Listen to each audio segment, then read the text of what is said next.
interrupt our program to bring you this important message.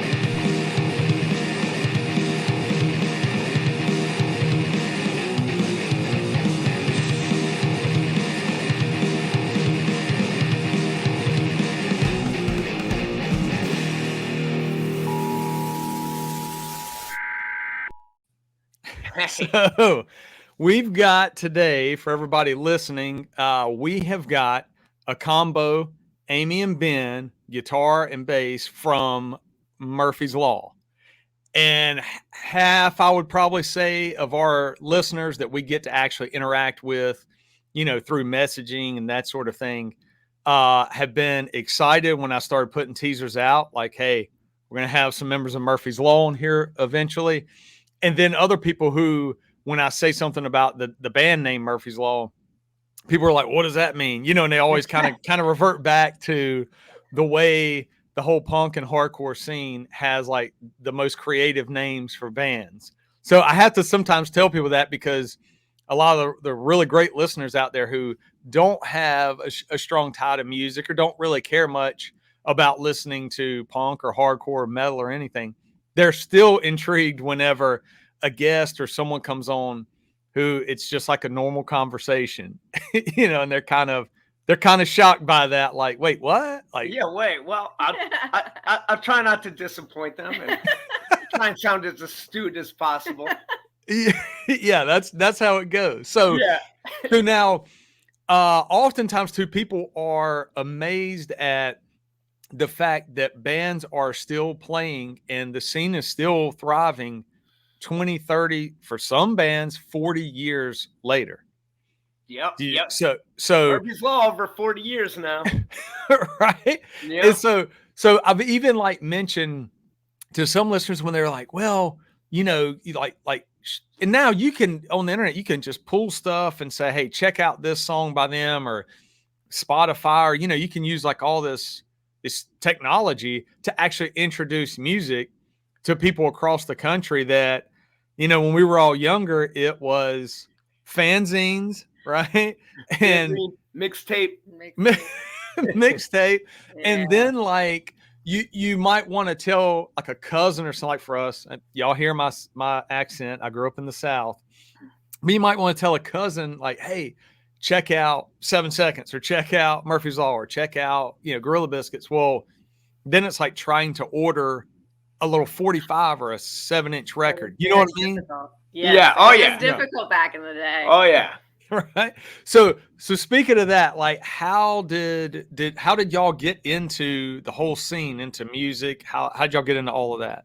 Well, I'm 55, so I graduated in 86. So, high school, it was just starting to come about. Like, the album that did it for me was Suicidal Tendencies' first album. Always been really kind of into guitar rock and that game changer to me. I mean, I knew Sex Pistols, I knew Ramones, but that first Suicidal album just absolutely sold me. And so I don't know, it was sophomore year of high school maybe that I got turned on to it. And by the time I graduated, it was, it was just, I was sold, Yeah. Yeah, it was on to all the bands. By the time I graduated, it was all the bands. And me, 86 was... Well, Amy and I we're a couple, and we've been together since 86. So I love that. Yeah. Our first date was, I took her to a Ramones show. So the Ramones and the Queers. Yep. And it was my first punk show, and it was fucking amazing. Yeah. Sorry. And, no, you can speak freely. Okay. Okay, good. Yeah. And yeah, that's what did it for me. Hearing just being in the very front. I was right up next to the stage, right in front of Johnny. And she got puked on. Yeah, I got whole body puked on. But it was just the most amazing experience I ever had. And I never looked back. And I kept doing it. I would say, and I didn't mean to cut you off, but it's funny when Ben said Suicidal, because the same thing for me.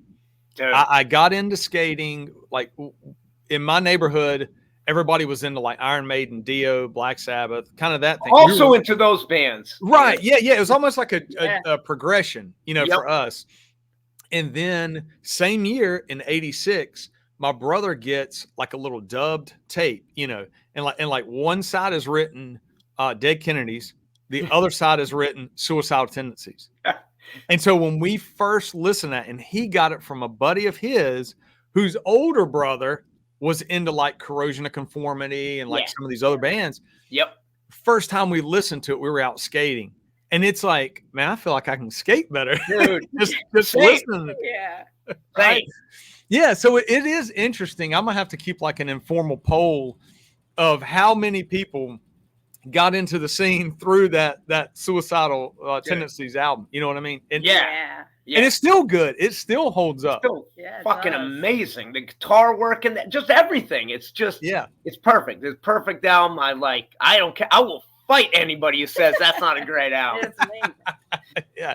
And they're still playing shows, I think, right? Yeah. Oh yeah. They just playing 35th anniversary of the album. We saw 35th, 40th anniversary of the album. Yeah. Yeah, we saw the 35th 5 years ago. Yeah, they're just doing the 40th anniversary now. Yeah. So going back to the first show y'all went to, y'all been together since 86, which I love that. Like that makes me feel really, really good. And also the aspect of sharing something like that, any kind of art, anything that brings kind of two people together, and then being able to tour and play shows. And I'm kind of fast forwarding to when you all played Reggie's a couple of weeks back when we got to see y'all. And I want to say this, it's a show in the South in North Carolina, in Wilmington, cool club, sold out on a Monday night. That was an awesome show. A great show. And for everybody listening, it was Murphy's Law and Agnostic Front.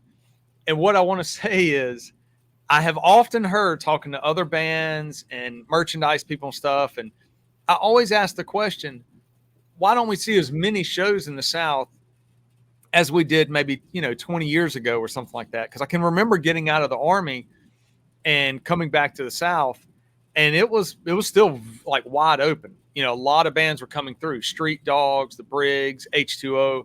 But there was always like these constant bands, Flatfoot 56, and then we went into kind of like a hiatus in the early 2000s, maybe somewhere around there. But the running theme that I hear, and I always wonder if this is true, is that shows in the South are more violent than other parts of the country, as in people in the crowd begin to fight, or it's just a kind of a negative vibe. But I've been to a lot of shows. I wouldn't say that there's always a fight. You know what I mean? So I don't know. Is that kind of true? Is there a stereotype about that or no? I mean, maybe back in the day, I don't know. I mean, we don't get a lot of bullshit at Murphy's Law shows. Yeah. Really not. I mean, it's happy, it's fun. Mm-hmm. So we see limited violence. Not to say that there isn't a long history of it at shows. Yeah. Nowadays, it's chill. I mean, I'm not saying. I think there might even been a fight at Reggie's that night. If it's not, there was a fight somewhere in that along the line in that few days, around Reggie's. If it wasn't at Reggie's, but yeah, I mean, there's still fights. I mean, there's still drinking and bullshit. Yeah. It's way less than it was back. Oh my God! True. Yeah. When we were kids, shows were scary, man. Yeah, they were scary. Yeah, they were scary everywhere. Yeah. So that actually, I tell it a lot, and I've actually trained courses for people on the entire skinhead subculture to teach citizens and other people sworn and stuff. That, hey, like there's this whole culture that is completely opposite of what it really is. Meaning, after Geraldo aired in like whatever that was, the TV show, like 1988. Yes, I remember. Yeah. So we were watching it, like all of us, and we're going, hold on a second, this is backwards. Like you got Nazi skinheads on Geraldo. And for the listeners, the wonderful world you can use now of Google, if you don't know what I'm talking about a TV show called Geraldo Rivera, or the Geraldo Show, or whatever. And it was basically a variety show. And the host would have different guests on. And at one point, he had some Nazi skinheads on stage. And then he had the counter to that. And I apologize, the guy's name is escaping me now. But he was on stage, and he was part of the original civil rights movement.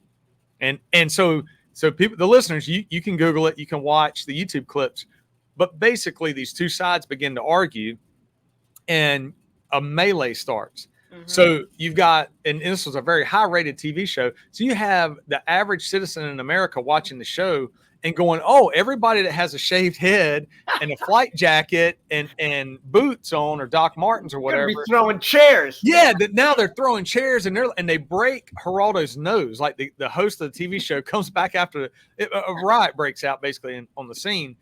He comes back after a commercial break, and he's got a broken nose. So like the very next day in school, I'm getting crap about having a shaved head. And so then it was almost like what would happen at the shows that we knew about at the shows, like, your traditional skinheads, Sharp, which were skinheads against racial prejudice. There was a A&F anti-Nazi front movement, like at the shows, and then some Nazi skinheads might show up, and then the fight was on.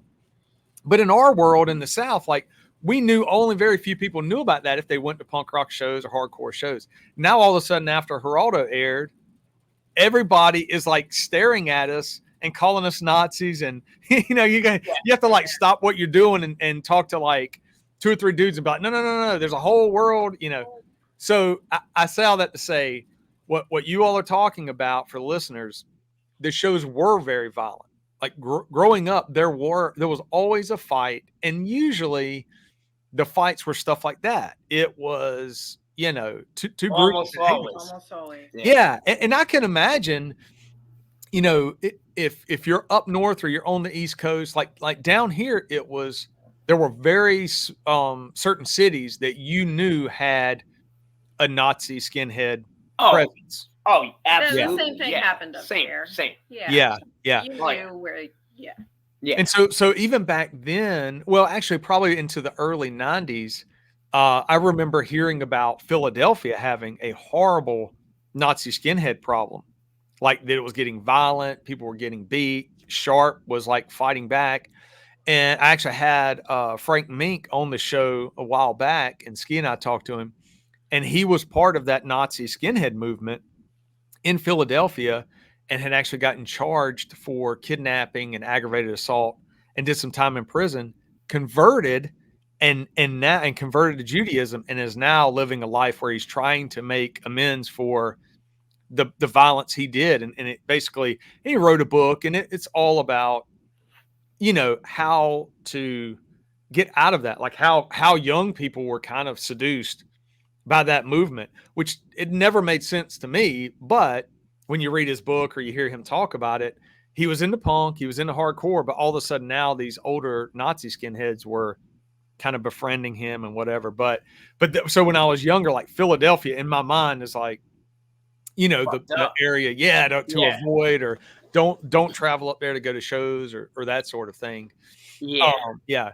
So when you all are traveling, and I know like y'all are playing shows all over the place, and I do tell people, like, I say, as we get older, and everybody, it seems like in America is, fixated on staying young and all of this. And I always say, like, it seems to be the common theme. People that love music and still go see live music or can play in bands seem to all be, happy, well-adjusted, and definitely I'd probably say per capita in the hardcore and punk scene, like just all around healthy.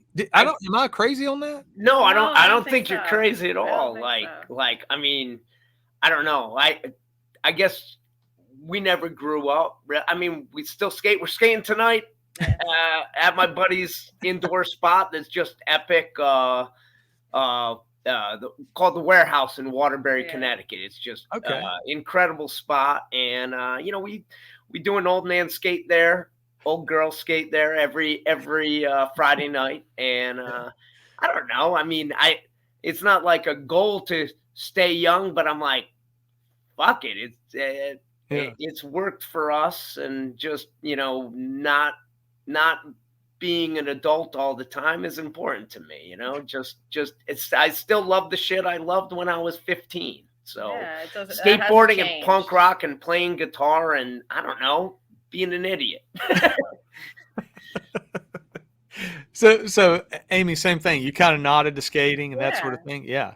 Yeah, I love it. Yeah, Amy's a good skater. I mean, for a gal in her 50s. I mean, I'm 54.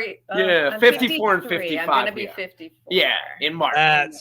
That's outstanding. But, yeah. So I don't do what I used to do. Yeah, well, it's okay.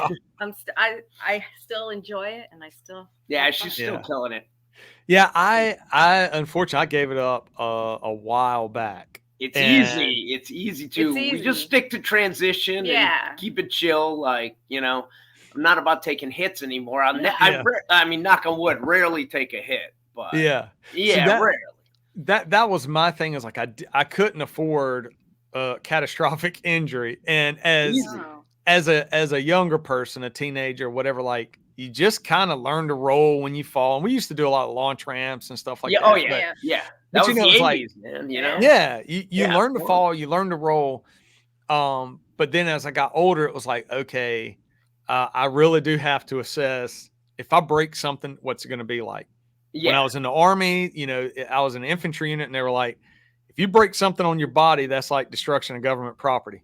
You better have an excuse for why you're breaking bones and that sort of thing. And then I remember that same era being at a Fishbone show in Nashville, because I was stationed at Fort Campbell. And Nashville used to have like some really cool shows back then. But it was big circle pit, and I'm in the pit, and by accident, someone hits my leg, and it spins into my other leg, and I land straight onto my knee, all of my body weight. It felt like I had shattered it.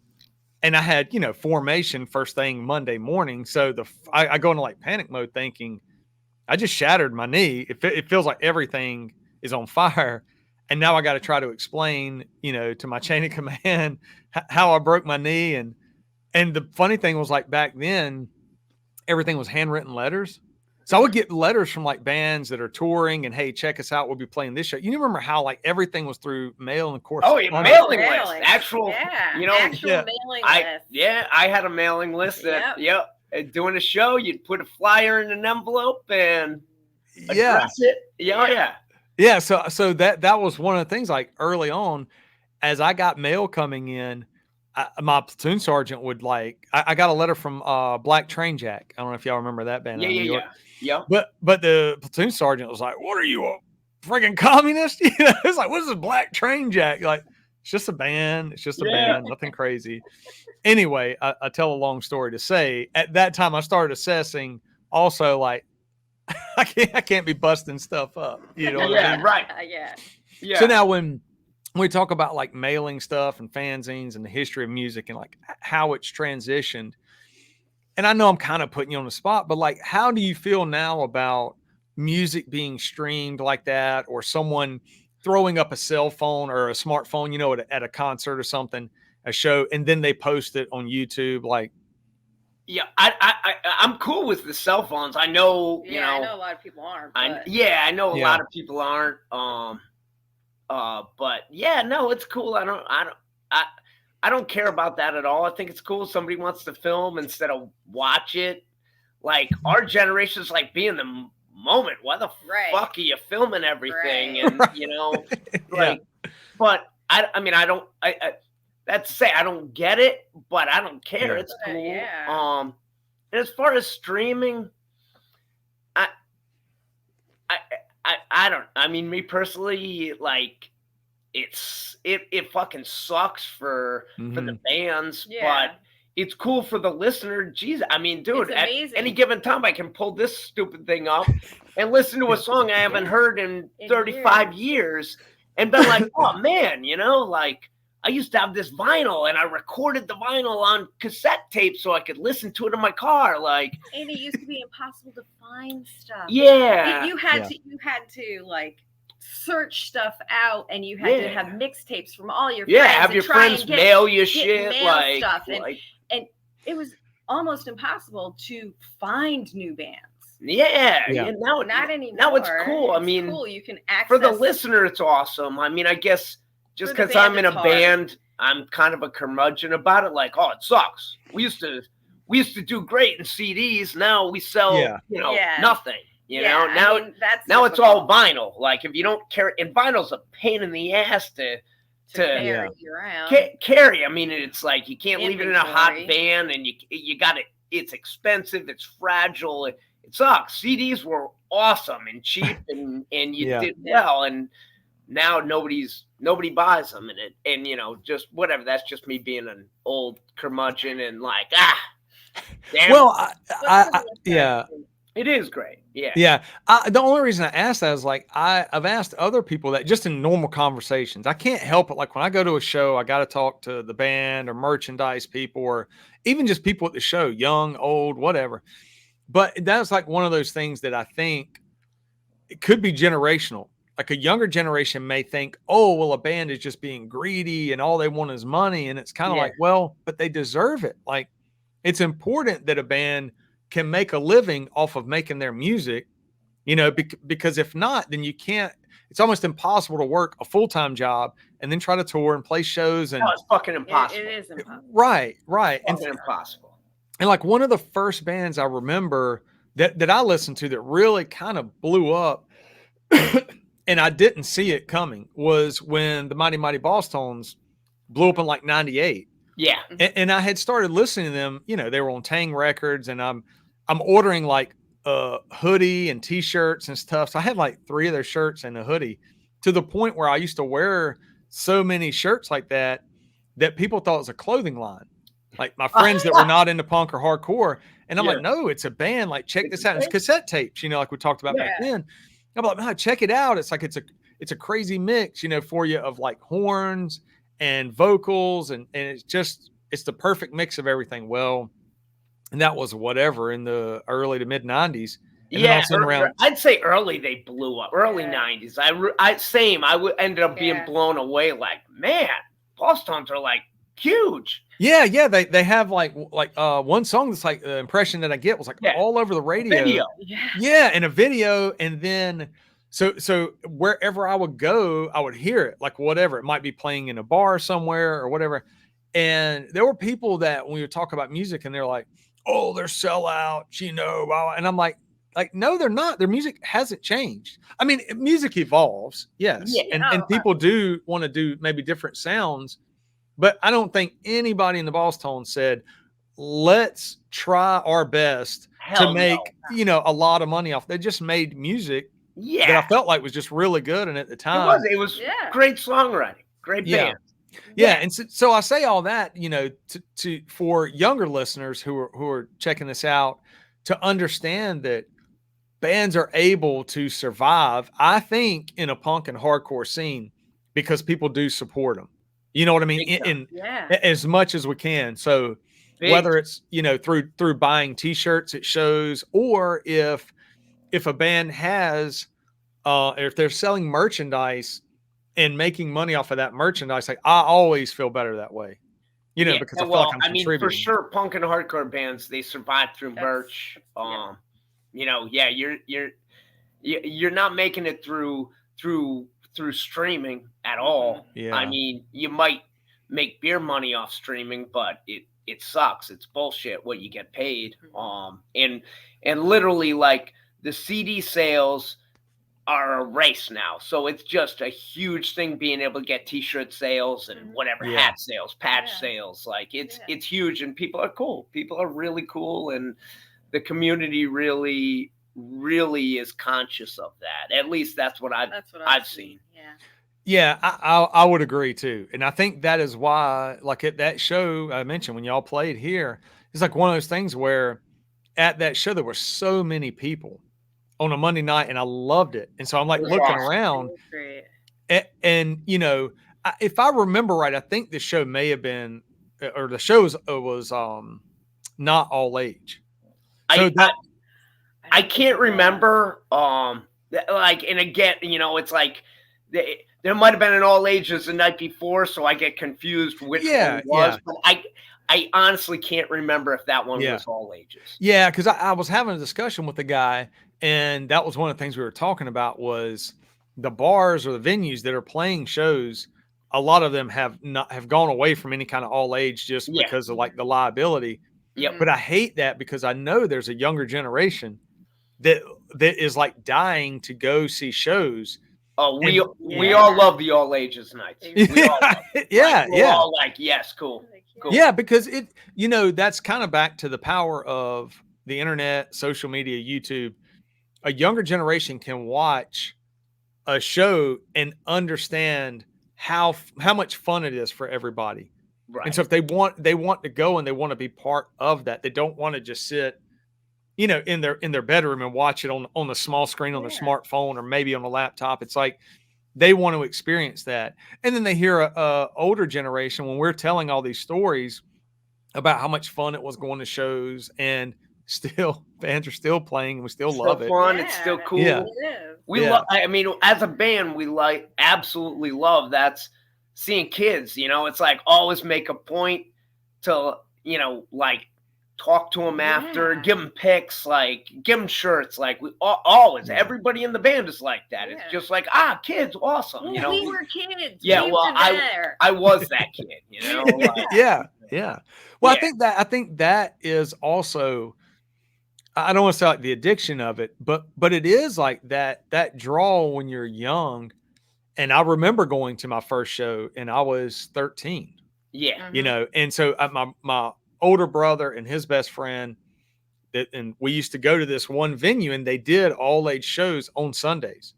Yep. And so it's like, it was mimicking what was going on, up north, and like, hey, you can book these bands and do a matinee show and we could go.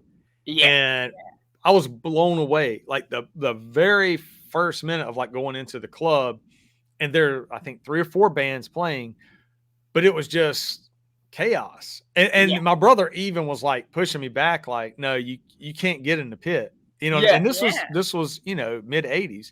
Yep. It was like, no, you can't get in the pit, but he and his buddy are doing like stage dives. And this is like the heyday of, it was like a free for all. Like everybody understood. Yeah. If someone falls, pick them up. Like you're not trying to hurt someone, but man, it was just like, and I was hooked. Like everybody was so nice. We talked to one of the bands and like, I don't know, it was completely different than what I had seen like on MTV with these big bands. Like we mentioned earlier, you see these metal bands and there's 20, 30,000 people in a crowd and there's pyrotechnics and nobody ever gets to talk to that person. And I don't know what I would say to Iron Maiden when I was like 10 years old anyway, or whatever, but going to these shows then, as I got a little bit older at 12, 13 years old, man, it was incredible. Like I think I was 15 the first time I met HR from Bad Brains. Yep. That's the thing about punk. I remember that. Because I can, when I said it's like, I listen to all those bands, Dio and Maiden, it's like, well, I was seeing those concerts first because I went to my first concert in 1980. And then, I saw Iron Maiden in 1982. This is like a couple years before my first punk show. So that's all I did. I mean, I love music. So I was seeing all these bands in fucking 10,000 seat arenas, like 12,000 seat arenas. And I thought, like that's music. Then all of a sudden you start seeing hardcore bands. It's like, my God, you can shake the singer's hand. What the fuck? Awesome. You can talk to these guys. They're approachable. And then you start thinking like, I can fucking do this too. And it's just that the one genre that clicked for me, that it's just like, man, I can do this. I'm a part of it. And when you're a part of it, like, it doesn't matter if you're the performer or the fan, it's just everybody's a part of this thing, and it's like, I don't know. So that's probably why 40 plus years later, here we are. We're still doing it. So what was some of the first bands that y'all got into, like playing wise? Like when did you start playing your instruments, and then like how did you transition into actually playing with bands and doing shows and stuff? Well, I was playing, like really early on. I came from a musical family, so they, would put bullshit acoustic guitars in my hands or whatever. Before I even have memories, I owned a guitar, but it didn't mean I could play it or I gave a shit about it. It didn't really click till my 12th birthday. I got an electric bass. And that sort of made sense to me, more than a guitar did. And I was definitely into, rock and roll by then. And I'm listening to, Aerosmith and Foghat and, Black Sabbath. And so, you're trying to figure out these songs on bass, and it was easier for me than guitars because fucking chords I didn't get.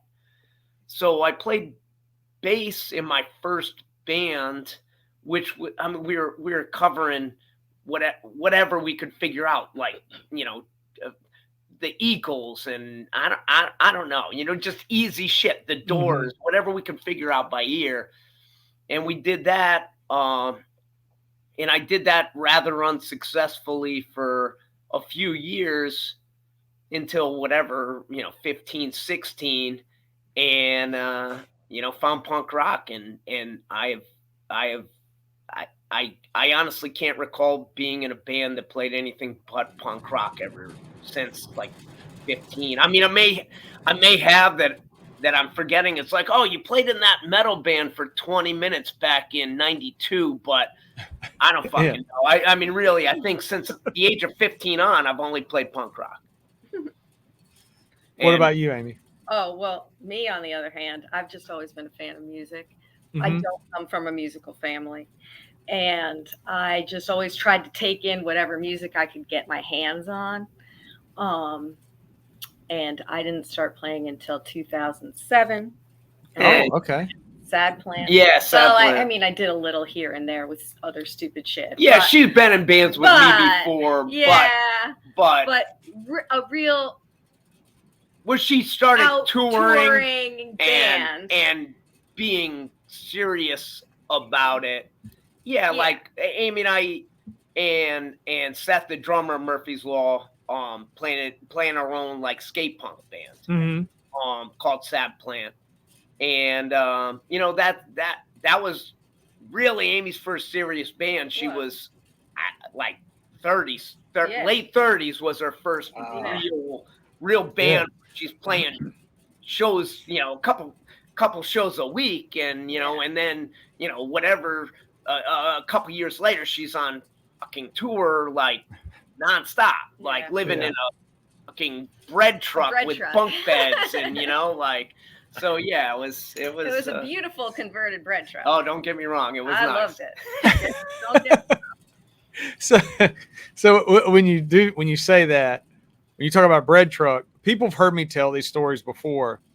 But my brother, you heard me talk about going to a show, when I was young, like my first show.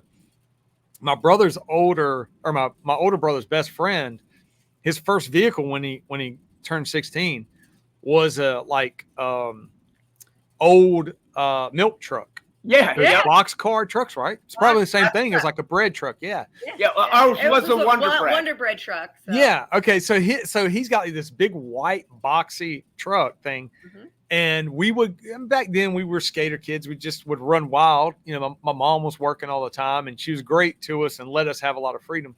But he had this truck. And so what we do is go and we would dumpster dive. You go through these industrial parks skating, and you borrow some plywood and you borrow some 2x4s from a job site. You build a launch ramp, that sort of thing. We were young. Never did that type of thing. Yeah. Sorry, man. So we ended up finding like someone had thrown out a couch, like probably from like the 1960s. It was all stained up and stuff. So we took this couch and like a stuffed chair kind of thing, a really cushy chair, and put them in the back of this milk truck. So you could just roll around and you had these couch and this chair. And then, of course, because we're kids and into bands, we're spray painting and stenciling bands on the side of the bread truck. So it's like, Minor Threat, it's like the DK. Black flag van. Oh, yeah. Right here. When we started dating, my van was same. Stenciled, graffitied, and So the best part about that is like it really did, I'm quite sure, draw attention back then, right? We got pulled over a lot. Yes. So this is the thing. Like I tell people all the time, if you grew up in skating and punk, everybody lived the exact same experiences. Only we're all over the country. All over the place, living the same life. I love it. I love hearing that, man. Yeah, dude, same. So this is the cool part about life, Instagram, doing all that. My name was thrown in a hat. There's an author, James Patterson, he's a best-selling author, I think, probably in history. So he and another guy who was retired military, Matt Eversman, they did a book and they basically did interviews with real police officers. And so they wanted like people's stories. My name got thrown in the hat. I got interviewed. And part of my story is that being a kid, skating, running from the police, what we would do, how we would throw our skateboards in the trash can. So, so when you turn the corner, the officer chasing you is looking for kids with skateboards, and they don't see it. And you just double back, you pull your board out of the trash can, and you go back to skating. But I tell the story in the book about just that. Like we would roll around in this milk truck. Now, and we were young, and some of our first influences were like Minor Threat and some of those early Revelation Records bands. It's like Gorilla Biscuits, Youth of Today and stuff. And so for me, like I've lived my entire life. I never got into drinking or anything like that. But at this time, all of us that were together were not into drugs. We were not doing anything crazy other than skating, having crazy haircuts, and we would get stopped a lot. And we did get stopped by the police one time. I mean, we got stopped by the police a lot, but we get stopped by the police one time. And we're all in the back, and the first officer walks up, being a straight up jerk, the RoboCop type, and we're like, here we go again. And we actually were nice kids. Like I said, some people say that. I mean, we were nice. We weren't out hurting people. As a matter of fact, we were usually getting jumped and we would have to fight back and stuff. So, but here we go with the RoboCop thing. Like, all right, whatever. So then they want to get us out of the vehicle and that sort of thing. Well, the other officer, like his backup or his check-in, walks up and sees our skateboards in the back of the truck. And he's like, oh, these kids are skaters. Like, they're good to go. Cut them loose. And you're talking about, like, in the South in very, 80s, very late 80s, right? That's unheard of, man. Unheard So this is where it goes, like, full circle. So at that moment, I was like, oh, hold on. Like, that officer is the same as this one. They're both in uniform. But that one thinks we're actually cool and knows we're not we're not criminals, we're not doing anything bad because we are skateboarding. Right. So that was like unheard of, but it completely changed my perspective on that field. Like, and I was like, oh, okay. So police are individuals. I know people would disagree with me and I get bashed all the time for this, but they're individuals. So it was just really cool for me to see that perspective at a young age. Now I kept it to myself. I didn't walk around telling everybody this. Yeah. But in my mind, I was like, okay, at every encounter, I will have to think of them as people. Yep. And I had encounters after that where I was searched. I've had encounters longer after that where I've had a gun put inside of my head by a uniformed officer. Like, so that's heavy. Well, but that also in that incident, and I tell it a lot to people because it changed my perspective as an adult and then the career I went into and how I addressed how I dealt with the public. Yep. And I always remembered that. I remembered what it felt like moving slowly. So basically I'm pulling up as a young man. I had already been out of the Army. So I had already served 4 years in the Army. I was pulling up at a gym, like a workout place. And I whip in and I lean down to pick up my gym bag out of the floorboard of my passenger side of the vehicle. I drove like this little bitty Toyota car. But as I lean down to grab my gym bag, I come back up. My window is down, because you're not going to burn the air conditioner when you don't have any money or whatever. At least that was the logic back then. But as I come back up, the barrel of the duty pistol is inside of my head. Jesus. Wow. And the officer's telling me, don't move. You're going to follow my commands. But I never saw her, which is one good on her approach. I never saw the vehicle behind me, the patrol vehicle. So as I came up, I was like, whoa, like, okay. Had my hands up, followed all of her commands. She got me out of the vehicle, searched me, or technically frisked me for weapons. And then, explained to me, where are you coming from? So I explained to her, this is my name. This is where I'm coming from. This is where I'm going. That all registered very quickly in her head. Now, as an adult, I understand what she was also doing was testing my stress and am I going to lie to her about what's going on? Now, if I stop the story here, a lot of people will be like, well, that's just how it is. Police do this and that. What I knew was something is so serious, she's got a gun to my head. So I'm going to do everything you tell me. I'm on the up and up. I know I haven't done anything wrong. At every moment, I'm going to do exactly what you tell me. So at the end, as she's asking these questions, I'm following her commands. And then she says, okay, this is what happened.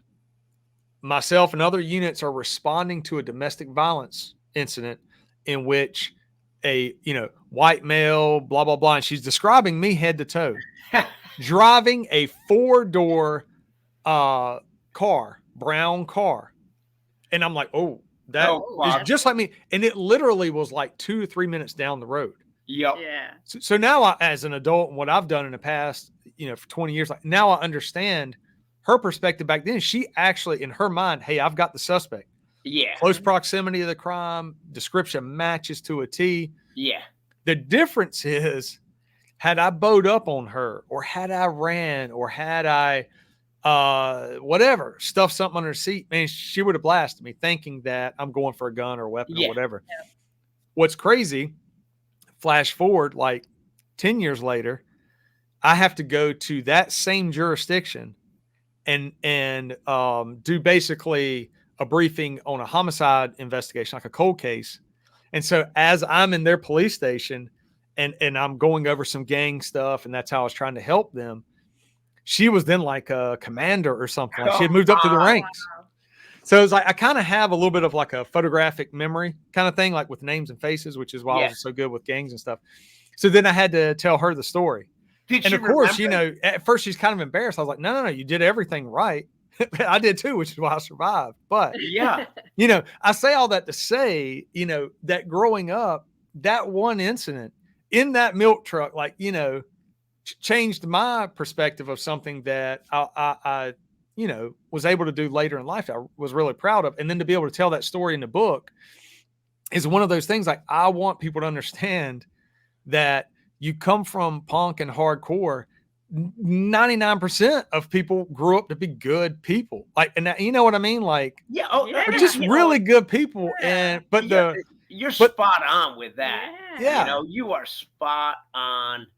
The vast majority didn't grow up to be criminals or fuck ups. They're just, they're cool, good people, and just enjoy the scene and the music and whatever. It's like, we were good kids. I mean, Amy was a great kid. I was, well, Amy was a great kid, but overall, I mean, I think I was a kind kid. I was just a fuck up. And certainly had my run-ins for many years. And I was going to say, like, that's part of growing up, and that's part of people, especially if they're in any kind of position like law enforcement or judges or prosecutors, like, understand people make mistakes and sometimes it takes time. Like, I still talk to people that I helped get out of gangs and help, them change their life. And it's like, this is your life. You make mistakes, and sometimes it takes a little bit of maturing, or sometimes it just takes like removing yourself from an environment that could be, conducive to that. But it's funny. Like, there's a ongoing joke about this show that people were like, oh man, there should be a drinking game that every time BC says punk rock or skateboarding, someone has to drink.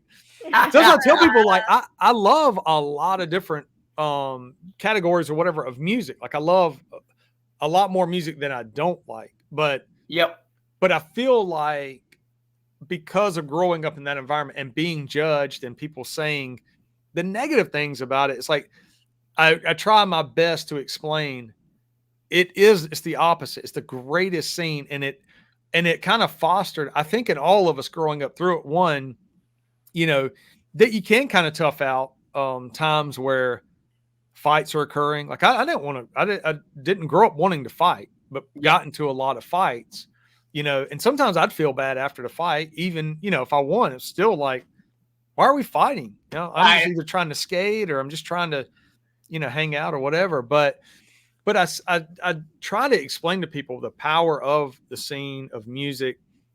And like one of the examples, there was a documentary about Descendants, and the drummer, if I remember, I had a brain tumor or some type of illness, but I want to say it was a brain tumor. Yeah. And the surgeon who actually saved his life grew up listening to the Descendants. It was like one of his favorite bands. That's crazy. Wow. So he ends up going to a show after the surgery. Like somehow they figure out, one, he figures out this is the drummer from Descendants, and two, like they talk about that music, and then that surgeon goes to a Descendants show. I know like some people are just like, who cares? But that's heavy. That's cool. Man. That's like killer. think about when we were all kids and you're at a show and you look around and go like that could become a surgeon. That dude right there or woman or whatever could become a surgeon. Yeah.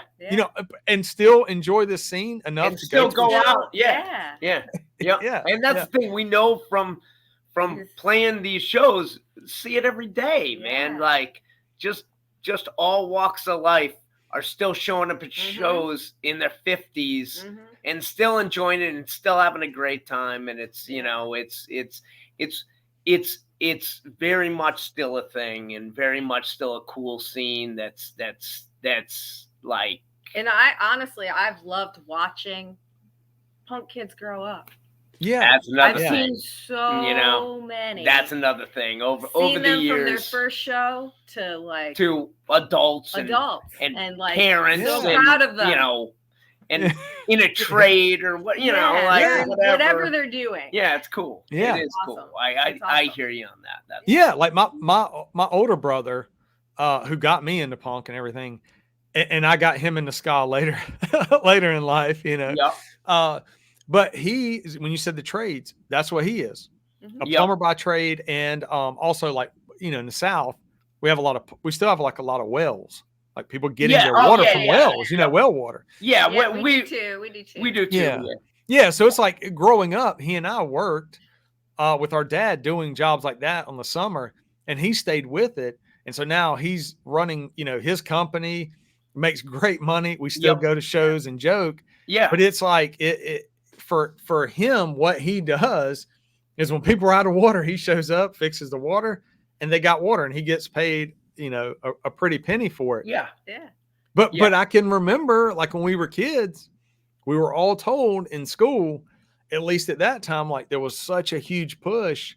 You need to go to college. Yeah. That's how it was when we were kids. Push Being an auto mechanic was an embarrassment. You need a college education. It's like fucking A. I pay my auto mechanic like $148 a fucking hour. Like, I did not understand it. I came from I guess back then would have been considered working class. Like a lot of my family worked in the grocery business and grocery stores, or like my dad doing the water filtration and pump work and stuff. And my mom worked insurance and was a hairstylist before that. I love like that. That's what made sense to me. You get a job. Yeah. There's a demand for it, and then you get paid. But then when I'm in high school, there's this whole push that everyone has to go to college. And I barely wanted to even show up to high school. Yeah, right. I mean, like I enjoyed learning. I liked art, but I just didn't see the power of college. Now later in life, after the Army, I went to college and I loved it, but I was an adult and I didn't feel like I had to do that in order to earn a living, kind of thing. Yeah. You know, so I say I'm kind of getting off a tangent, but that was part of the music scene that always made me feel comfortable the way I was. Like this whole idea of it's okay to be working class, Yeah. or to have your name on your shirt. Like that was Yeah. like a catchphrase. Like teachers would be like, "Do you want your name on your shirt the rest of your life?" Yeah. Like, Yeah. what are you talking about? Like half my relatives have their name on. Like what? My dad's got his name on his shirt. Well, What do you not my mean? Right. My dad was a very intellectual guy who held 2 doctorates, and trust me, I'm the black sheep. But you know, both my parents were teachers. They were educators, and I didn't finish high school. Okay. Yeah, you know, Yeah. so Amy went to college. She has a degree. Yeah, I did what I was supposed to do. Yeah, just you know, the education route wasn't for me, and the job thing just nothing ever really fucking worked out for me except playing guitar. So yeah, I mean, I hear you with that it's like really it didn't matter that you were working class or whatever, and it certainly didn't matter that you were a college kid, because I feel like when I was young, college kids outnumbered the working class kids at a lot of the shows. Yeah, there was this. It was, I say, strange, but there was so many kids graduating and going to college. Yeah, and I've told this story before, and people are like, "Well, who cares?" But in my mind, it kind of upset me. I went into this class one day, and it was a psychology elective in my senior year in high school. And so I loved it. I loved psychology later. That was what I went to college for. But the teacher was one of my favorites, but she had a bulletin board that had colleges up there. And so like as the seniors, as these students were getting whatever accepted into these universities, she put their name up there under the college. And I was like, well, and I was going in the Army. I already knew I was going in the Army. Yeah. You know, like that to me, it was like, that's all I want is the Army. Leave me alone. I've already talked to a recruiter. I got accepted. Yeah. So, but I was proud of that. But at that era, this was just, you know, this was prior to 9/11. Yeah. You know, the terrorist attack. So at that time, a lot of people were saying the Army's a waste of time. You're a dummy, you know? Yeah. So once I kind of told everybody, hey, I'm going in the Army. Like I've got my contract signed. Like, you know, as long as I graduate, I'm good to go. And that was my main reason for staying in high school. Like I just had to graduate to get to basic training. Yeah. But I'd asked her, like, you know, well, can you put the military branches up there? I knew like 2 other people in high school that were going into the military, and we all kind of felt the same way. Like nobody wants us to go in. Like nobody is saying that's a good thing. And hey, great. It was like, you know, look down upon it. So that was one of the things I asked her about. And this was like the whatever, like the epiphany of like, oh, well, now my suggestions kind of matter. Cause she was like, oh, I never thought about that. Put the branches up there. And then I put my name up there. And I just kind of thought like, is it that easy sometimes just to make a suggestion and like a teacher changes something, or maybe a boss can change something down the road. But it's just that, yeah. Was that before Desert Storm? No, it was after Desert Storm. So Desert Storm was actually, oh man, I was probably like 9th grade, somewhere around there. Okay. All right. So when Desert Storm happened though, I already knew I wanted to go in the Army.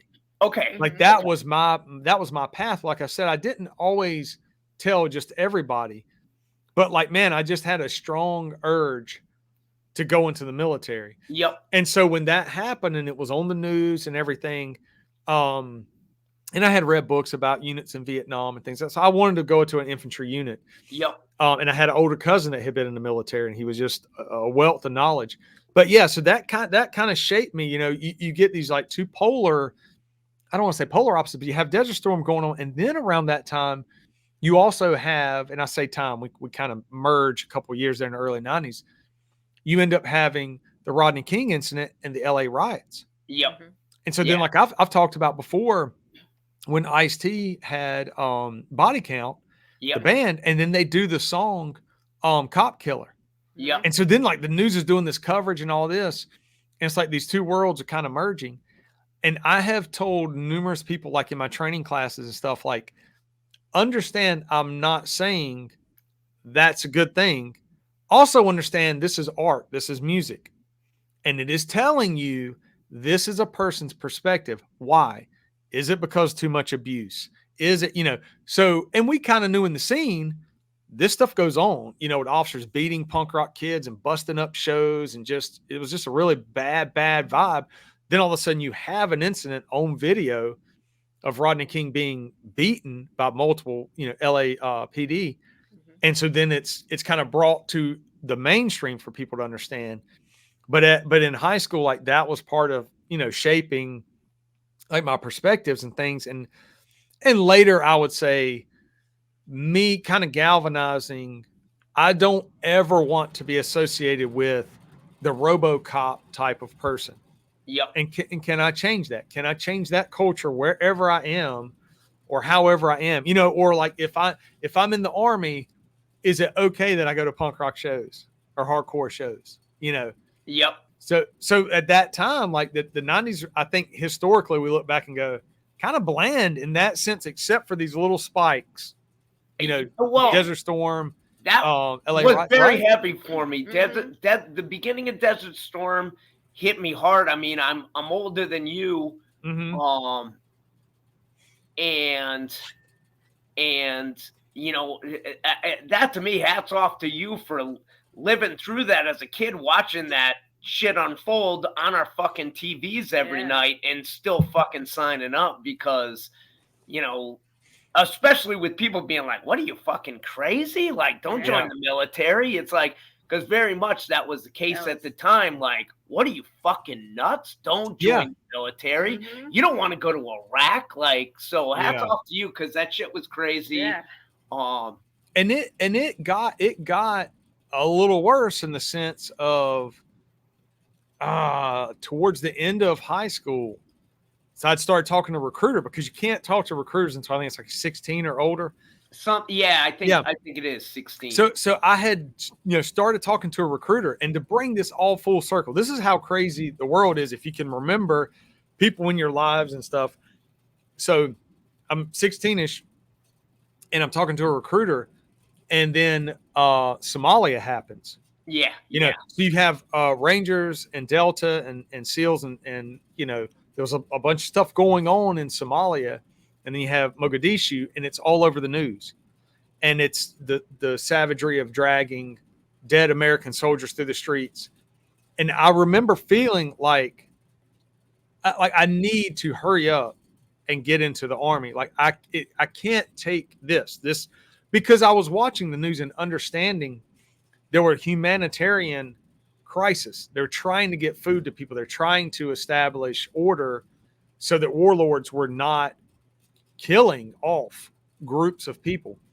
And so in my mind, I can get behind that. And to then see that savagery, I was like, so I remember talking to my recruiter, like, I understand I got to graduate high school, and I understand potentially when I'm going to basic training, but like I'm having trouble stomaching this.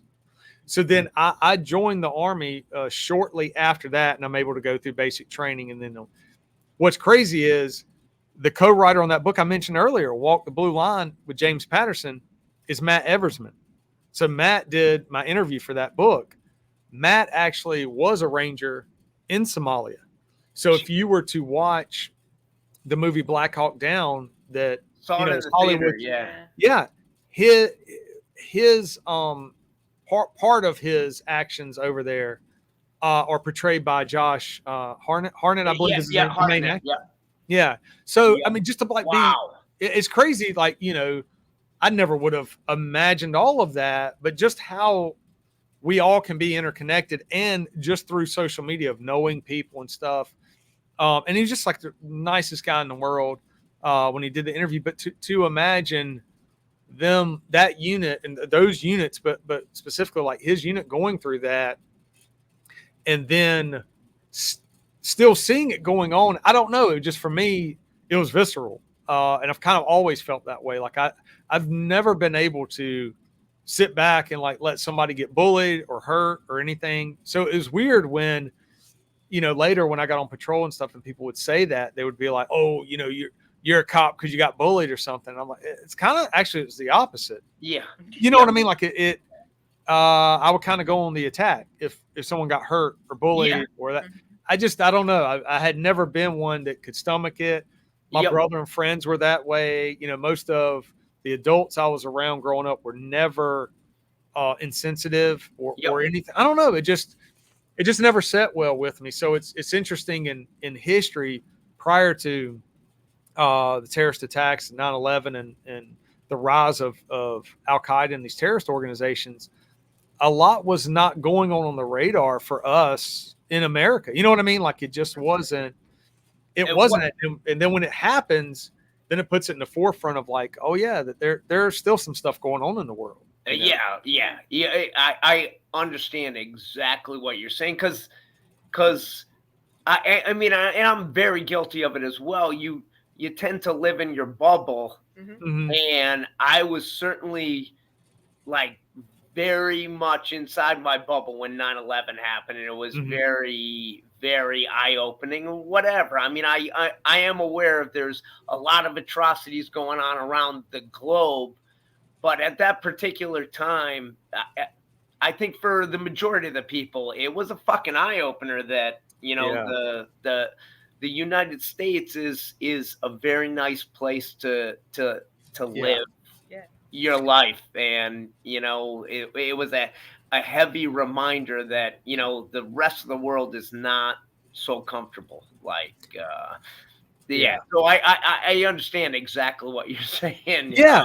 You know, my eye opener, where I grew up was a major city in the South, but it was not as diverse as it is now, you know, just because of population shifts and different industries coming in.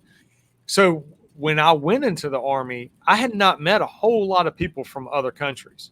You know, met a family from Saudi Arabia, a couple of families from Mexico. That was really about it. But when I was in the Army and my platoon, or my company, I should say, 10% of my company, it's just, I don't know, 150 soldiers, 100 soldiers, whatever, was from other countries. Wow. So these were people who were born in another country, moved to America, could join the military and work towards their citizenship. Okay. One of my best friends, I talk about a lot with other people. Like one of my best friends in my company, he was actually my platoon, was born in Vietnam.